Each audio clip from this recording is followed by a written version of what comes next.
What's up, guys and gals? Your host with the most, Griever, is always bringing you guys the latest chapter review for JJK, Jujustu Kaisen, chapter 158.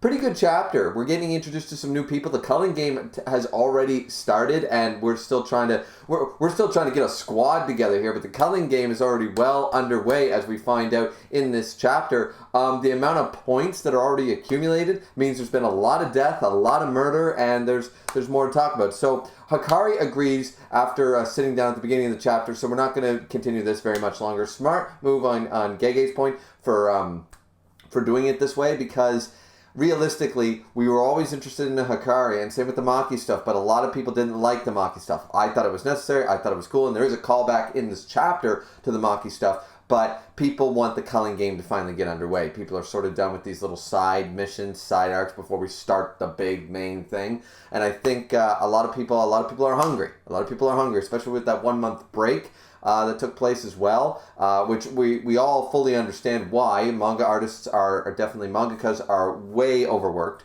However, it's been going on a while, and people want to sink their teeth into the Culling game. People want to see the fights, people want to see the new techniques, people want to see, right?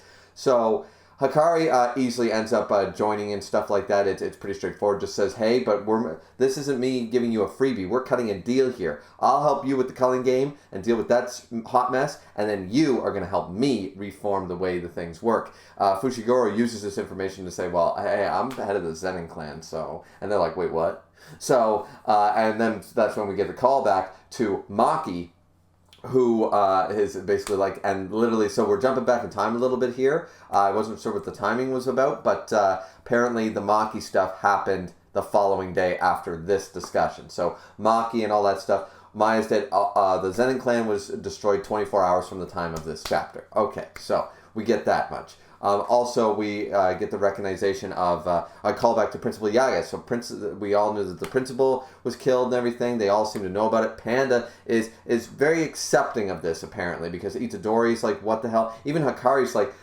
Gojo and friggin' and the principal, they're the two like that actually like tried to help me and stuff. You got to be joking right now. Gojo's sealed and the principal's dead. What the fuck happened while I've been running a fight club? So there is all that and stuff too. Now, this is where we jump into that. You sort of tend to forget the Culling game is already underway. Like the Culling game has already started, and we tend to, somewhere in the back of my mind, I hadn't thought it had actually started yet for some reason. So this came as a bit of a shock to me when I read it. I went, wait, what? The Culling game's already underway? I don't know why I thought the Culling game was not underway yet. I think it was the timing and everything. When they were talking to Tengen, there was like still some time before the Culling game started. But when did we get the indication that much time had passed? I have no idea. So maybe that's a bit of, maybe that's my misremembering. I mean, this was chapters months and months ago when we read those chapters. So maybe I misremembered. But either way, this came as quite a shock halfway through the chapter, because boom, the little thing that's attached to Itadori automatically that all the Culling game players had comes right up and says, a player has added a new rule to the Culling game.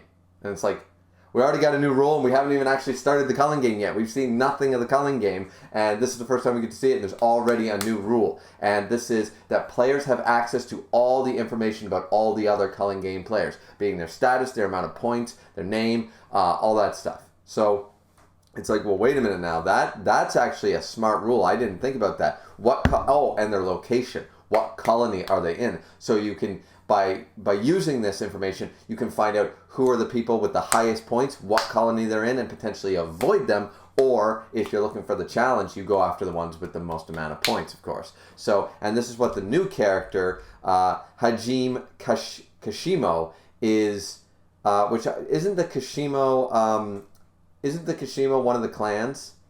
Or am I misremembering? But I thought the Kashimo, but I think is that his last name or his first name? Once again, I always forget how Viz does it. Does Viz actually do it westernized style, but whatever. Either way, this is one of the people revived from 400 years ago and stuff like that.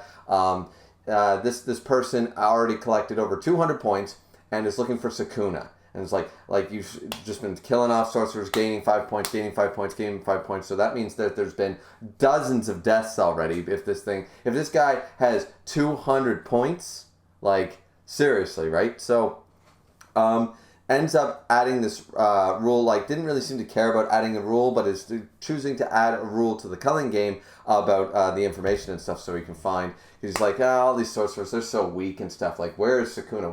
Where's the tougher sorcerers? And we're getting that indication here. So that's when we jump back, of course, to Fushiguro, Itadori, and all them. This is where it's already counting Itadori among the players, which means he was a human. So Sukuna, since Sukuna is is the vessel, since he's Sukuna's vessel, it means that potentially, now Fushiguro argues against this, that you actually ate Sukuna's finger of your own free will, so you didn't make one of those vow things, one of those contracts. Sukuna, regardless if he made a contract, even though you're the vessel, since you were not coerced into eating the finger, you are not bound to this. So why is it still attached to you? And saying, like, I witnessed it and stuff. So it does bring up something to be said, but then we also got to remember that Sukuna made a vow. We don't know what that... We sort of know. We know part of that vow, but we don't... Or that contract. We don't know the whole extent. From what I remember, there was a little bit of information that we didn't get because Yuji didn't remember. So... there you go. So there might be something like that. So there's an entire player list. You can already see the entire list, and we see that there's somebody, that's the person who made the addition to the rules. So what you get is, you get their name, what colony they're at, how many points they currently have, and how many rules they have added. So they automatically know that Hajime here, Kashimo Hajime, is definitely the one who added the rule, and still has 100 points. Meaning that they must have killed at least 40 people. I think that math works out. I'm just going off what the Viz did. I didn't do the math myself. But, so, they are starting to discuss strategy. They're looking for people with over 100 points. And when they do find one other person, this Higurama Hamori, I believe is how you say it, has 102 points. And has not yet added a rule, as we know. So they're both in Tokyo colonies, and we do see this person at the very end, very menacing looking, big nosed character, dressed in a bit of a suit, has a pin and stuff. A lot of people have said, at first I thought this was, and he's got a gavel, so people are saying, is this a judge? Is this a lawyer? That kind of stuff. Apparently we did see this person after the Shibuya incident, and we did see this person in a parking lot or something. People are making that connection. I didn't go back and check. Maybe that's true, maybe it's not. But either way, Fushiguro and Itadori and Hikari all discuss the strategy of what they can do. They discuss number 8, point exchanges are allowed and stuff, so they can do this without killing anybody. So they want to add 2 rules to the game, one to get Sumiki out, from Fushiguro's perspective, and then the rest of it, and then add this rule about the exchange of points. So if they are allowed to exchange points amongst themselves, then they can continuously, because rule number 8 says if a player's score remains the same for 19 days, that player shall be subject to curse technique removal. Nobody wants to deal with that, but nobody wants to kill anybody. So if they can manage to get these people, if they can manage to get enough points, they can just constantly swap and share points. They can constantly transfer points at any given time so that the point changes constantly happen. Nobody's in danger of the 19 days. Sort of reminding me about the 13-day rule with the Death Note sort of idea. Remember that? So that's pretty cool. So what they want to do is they're going to target Hajime Kashimo and Hiromi. I can't say it. Hiromi Higurama. Probably butchering these names, guys. I apologize. I'm not very good at pronunciation when it comes to Japanese. But that being the case, they're going to go after both of them, collect 200 points, and add both rules right away. That's their plan, to go and target these two. And if these two got 100 friggin' points, or the 302 points between these two people, that seems... I mean, it's smart in theory, and I mean, if you have Hikari on your side, and Yuta's out there somewhere being a boss-ass bitch, so... I mean, this was a pretty good chapter. It's very exciting because it seems like we're finally going to start the Culling game. We're finally actually going to get involved. We're going to see some new fights. We already are introduced now to 2 new characters who are some top-tier fighters by the looks of it already in the Culling game.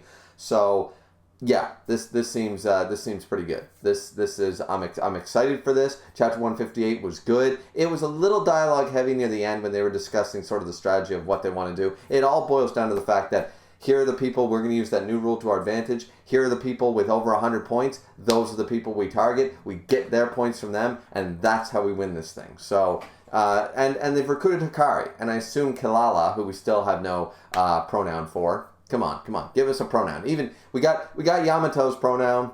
Let's go. So in One Piece. So can you hurry this along, Gege? Anyways, so that being said, really good chapter. I enjoyed it. I hope you guys did as well. Like, comment, and subscribe as always. Don't forget, like, comment, and subscribe. And of course, the fourth rule, rule number 4, is always drink responsibly as always, as your host with the most, Griever, always does. And we will see you guys back here next time for chapter 159 of JJK Jujutsu Kaisen. Peace out, everybody.